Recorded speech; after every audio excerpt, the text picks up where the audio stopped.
오늘은 기도에 관한 마지막 설교입니다. 오늘 봉독한 오늘 말씀으로 제시된 야고보서 1장 말씀에는 기도의 방법에 대해서 직접적으로 제시하고 있습니다.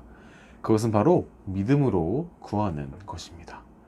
이것에 대한 의미를 오늘 알아볼 건데, 이에 앞서서 우리는 먼저 믿음이 무엇인지를 먼저 파악해야만 합니다.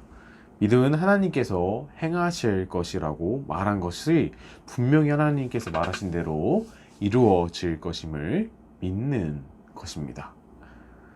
그러므로 믿음으로 구한다는 것은 우리가 기도할 때 하나님께서 우리의 기도를 분명히 들어주시고 응답해 주시리라고 확신하는 것을 믿음으로 구한다 라고 하는 것의 뜻이라고 우리가 파악해 볼 수 있을 것 같네요.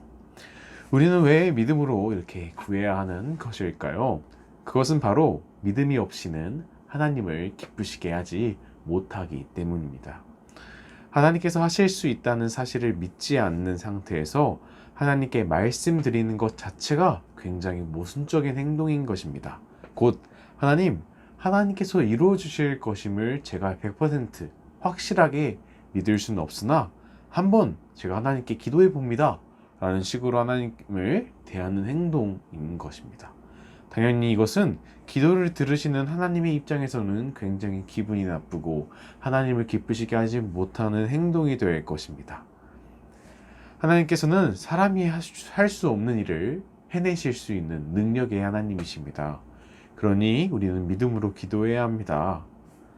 하나님께서 사람이 할 수 없는 일을 직접 할 수 있다는 것을 증명하신 대표적인 사건이 바로 십자가 사건입니다. 사람이 지은 죄를 스스로 씻을 수 없음을 하나님께서는 분명하게 하셨고 예수님을 이 땅에 보내주셨습니다. 그리고 예수님을 십자가 위에서 희생시키심으로써 우리가 해결할 수 없었던 죄의 문제를 해결해 주셨습니다. 이 사실을 통해서 우리는 다시 한번 그분의 놀라우심과 위대하심, 능력 있으심을 믿을 수 있습니다. 그렇다면 믿음은 어디서 오는 것일까요?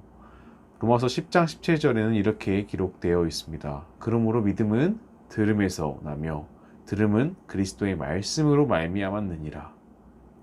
하나님의 말씀을 들음으로써 믿음이 생겨난다는 것입니다.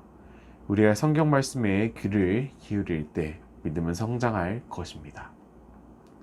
때로는 우리가 큰 믿음이 아니라 굉장히 작은 믿음인 것 같아 마땅히 기도할 수 없는 상태인 것 같아 보일 때도 있습니다. 그래서 내가 과연 기도를 할 수 있는 것이 맞는지에 대한 의문이 들 때도 있는 것 같습니다. 하지만 믿음의 크기보다도 중요한 것은 우리가 누구를 믿고 있느냐라는 것입니다. 우리가 믿는 그분은 바로 하나님이십니다.